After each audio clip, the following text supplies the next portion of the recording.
Hi and welcome. We are at the GOTO Copenhagen conference and are lucky to have Michael Nygard for an interview. You are a frequent speaker at the GOTO conference and well known for having experience both as a developer and on the operation side of things. You are an active person in the DevOps community and we would like to talk to you about DevOps and continuous delivery. So Thanks. I'm happy to be here. Yeah. Please tell us about yourself and your work with DevOps. So I've been a software developer and architect primarily. That was most of my career. In the early 2000s, through an unusual set of circumstances, I found myself in need of a contract in a hurry. And I was able to convince a hiring manager that I knew enough operations to do technical operations supporting a development group. That was really the start of my introduction to operations. And what I quickly learned was that I didn't really know anything about operations. So it was what you might call a crash course in operations. That effort supporting the development group led into supporting the production environment as we got closer to production. And then living with the system after it went live for the first 2 years of its existence. And that was when I formed my impression that living with a system in production was a lot like living with a baby, a newborn infant. It would demand attention in the middle of the night, every night for the first 6 months. Through that experience, I came to understand that the software I had been delivering into production for many years actually wasn't that good at running in production. And the software that most of us were delivering wasn't that good at running in production. And so that really changed my outlook on development. I've since tried to take that experience from being in operations and bring it back into the development community, starting in 2007 with my book, Release It, and through the talks that I've been doing at GOTO and other conferences. You think it's pretty much what you're seeing now on this DevOps is pretty much what you experienced back then? It's an outgrowth, and I think a very positive one. I was focused on the transition from development to operations. The fusion of development and operations is actually a really nice development beyond that even. The terms DevOps and continuous delivery, they're used a lot at the moment. Are they different views on the same concept, or can you describe what's the difference between the terms? I can describe my perspective. These are both relatively new terms. They each have identifiable people who coined the terms, so they're of course the best people to define them. But the way that I view them is that continuous delivery is a way of organizing the software creation process.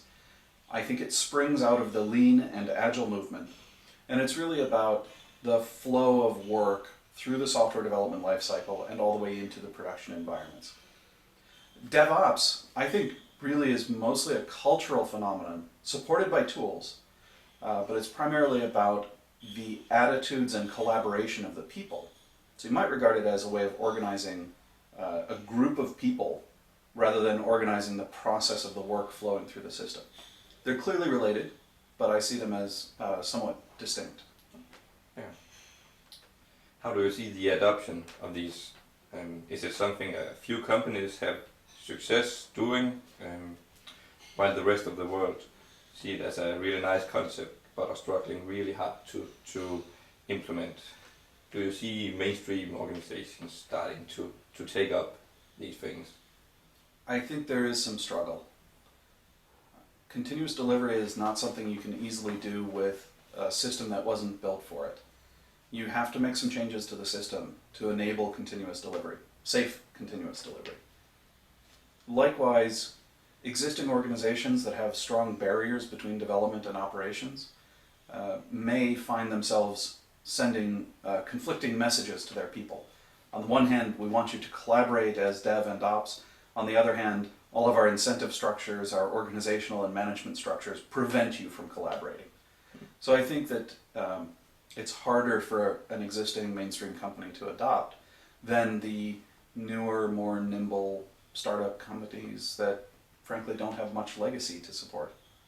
So we're seeing the innovation come from the very young companies, and the older ones are trying to adopt as much of it as they can. So often also I think I hear developers saying it's hard to introduce DevOps and continuous delivery in their organization. Often that's organizations that have projects that have lived for a long time and stuff like that. In your presentation you laid out that conventional wisdom tend to say that when you make changes to systems, they break. And DevOps tries to turn this upside down. If something hurts, do it more often. Is that why it can be hard for developers to introduce these things into their company? Is that because of this culture and how they are organized and managing by their conventional wisdom? Certainly can be a challenge. I find it sort of amusing that perhaps 10 years ago we were asking questions about how can I get agile software development to be adopted in companies. It seems hard to do that. And probably 10 years before that we were saying it seems hard to get object-oriented software development adopted within companies. So it's just a repetition of the same pattern that there are techniques being innovated, but it's not just the techniques that you have to bring into the company. You bring the techniques along with the culture and the mindset. And that always takes longer to adopt. There will be a diffusion inward. Regarding the conventional wisdom about change breaking things, I've experienced it. I had data in my days in operations that 50% of our SEV1s would happen within 24 hours of a major change to the system. And so my response at that time was exactly the same. Less change. Hold it back. Let's stabilize. The problem that I didn't see at the time was by holding back the change, you actually increase the risk. So every line of undeployed code is a risk. It's unproven code. The more of that you accumulate, the more likely it is that a change will break something. Conversely, if the changes you're deploying are very small, tens of lines, dozens of lines, rather than hundreds or thousands of lines, then the odds of one of those lines breaking your system are also much smaller. And the time it takes to find the breakage and fix the breakage is much smaller. So change does produce additional risk. And if you don't add any compensating mechanisms, doing more rapid change will create more downtime and more instability. This is why I say it's hard to take an existing system into continuous delivery. You have to create some additional mechanisms to help make it safe, such as extra monitoring and transparency. So you can tell immediately, after a deployment, the number of login failures went up, or maybe my average response time on the website went down, but the worst case response time went way up. You need that kind of visibility to make it safer to deploy these changes. That's some good points. We can use that in trying to do some DevOps and continuous delivery. Is it something you think that every project could do? Can you do it when making software for a space shuttle or healthcare project or bank? Or is it easier? We always hear when people go out of the DevOps tracks, oh, this would never work on my project. It's just a web page they're having on that. What's your take on that? I made a joke during my presentation that continuous delivery is easier when you're sharing cat photos than building the space shuttle or a nuclear power reactor. I like to take a clear-eyed approach to risk and risk management. So I talk about what's the number of opportunities for error, the probability of an error occurring, and the cost if the error does occur. This is the standard risk equation. There are some industries where the cost is very, very high. Nuclear power plants, life support systems in hospitals, medical devices of all types. The cost is very, very high. On the other hand, there have been some very interesting examples of what I think of as near continuous delivery. One of the Mars probes that NASA launched actually did not have its complete software installed when it launched. Now you would think that this is, the ultimate in the one-time launch, but it turns out they could actually upload new code to the probe while it was on its way to Mars. So as it was launching, it only needed the software for controlling the launch. It didn't need the terminal guidance and landing software. That package got uploaded later. So that's a very interesting approach to continuous delivery in a domain where I wouldn't have thought it was possible. Very cool. And also I think, isn't there many things you can do? I think it's really interesting that in software this thing about in DevOps about monitoring and metrics, learning from your production system and actually feeling how does it work and stuff like that. You can do a lot of the things even though you don't release every day or stuff like that. This is one of the reasons that I think DevOps and continuous delivery are related but distinct. Because you can do DevOps and get all of that valuable information from what your production systems are doing without redeploying code on every commit. So yes, I think everyone should learn what's happening in their production systems. It really bothers me when I'm dealing with a development team that can't see metrics from production. I'll go on to something different. People are starting to talk about no-ops, where it's developers running the software. What's your thoughts on that? So you're leading me into a charged and controversial area. This is my first time on record talking about no-ops. I think that when you scratch the surface of no-ops, what it really means is that there's not a distinct group labeled as doing operations, but that the developers themselves are responsible for how their code operates in production.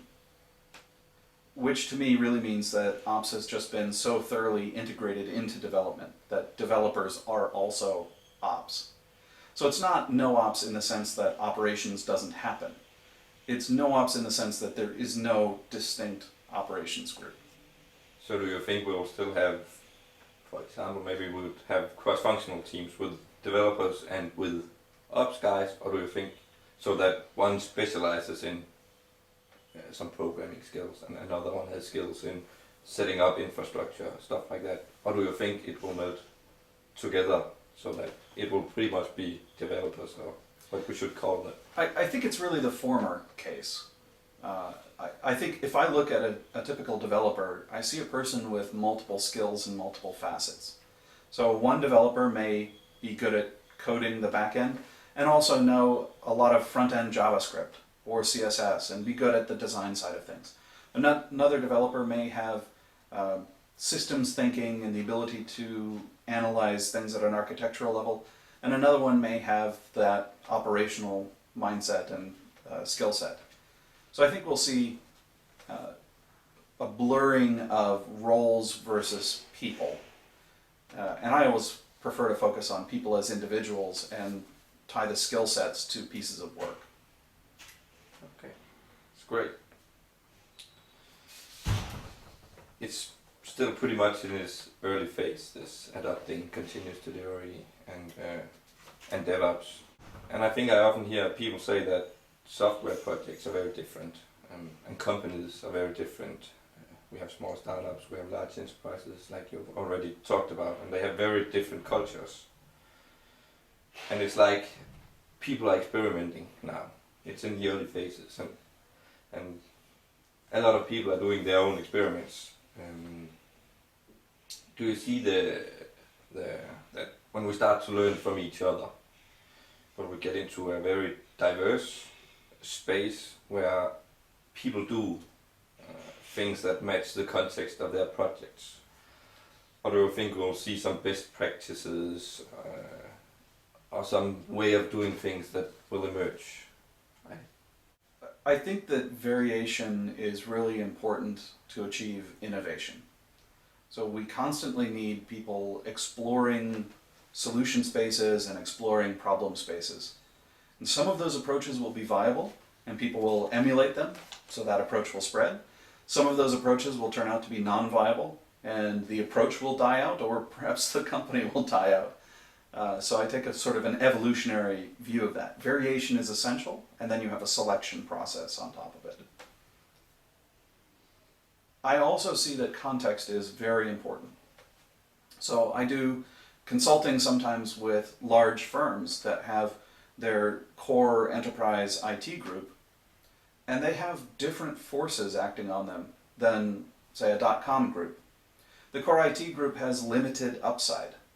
They could do a tremendous job and get double the performance out of their existing systems. But the core IT's function is really about cost containment.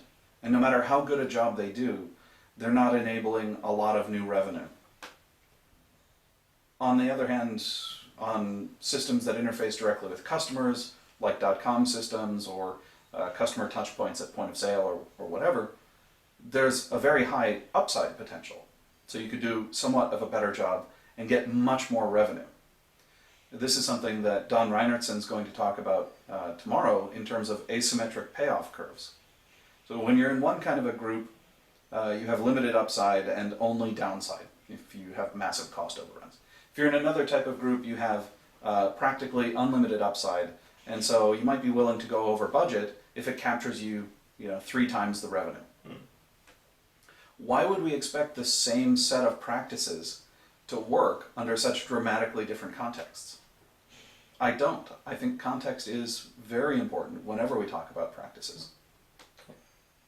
So it's both true for these subjects and as it is for a lot of other things in software. Absolutely. So it leads me to the tools. Do you think will we see a lot of new tools emerge, and how should we build our deployment pipelines? How should we automate stuff? How should we do monitoring and metrics? Do you think that is the tools out there, or will we see a new wave of things coming trying to solve some of these problems? We're beginning to see a new wave of tools already, and I think we'll continue to see, again, variation and experimentation with tools, and some of them will be adopted and some won't. Patrick Dubois was talking about metrics-driven development yesterday, and he offered us the Twitter hashtag monitoring sucks, which is where people are collecting complaints about the existing monitoring systems.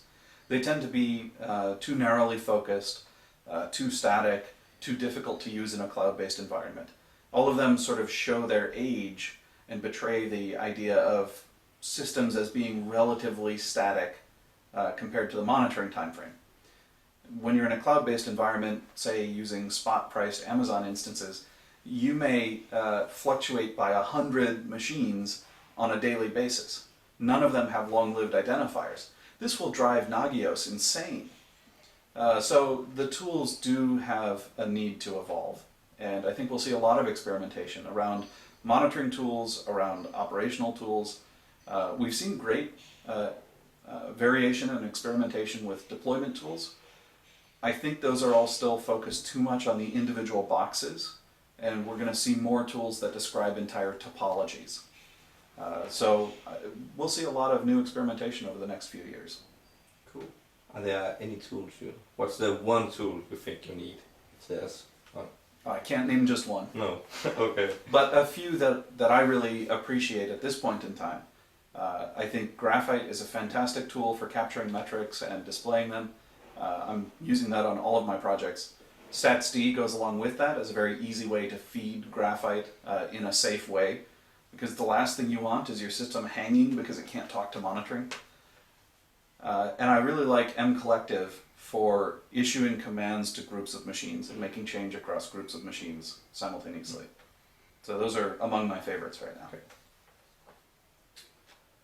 I'm doing some interesting DevOps work at the moment. Can we look forward to hearing some new information from you? Soon. At present, I work for a development services company, and so we're not operating a lot of the software we deliver, but one thing we are doing is baking into our template project and our methodology deployment and monitoring, so that we'll never again deploy a system or deliver a system to a customer that doesn't have these things. And so you'll see some open source coming from us with template projects and baked in monitoring metrics and deployment. Well, I'm really looking forward to that. Thanks a lot. And Thank good luck with your DevOps work. Looking forward to see what's coming. Thank you.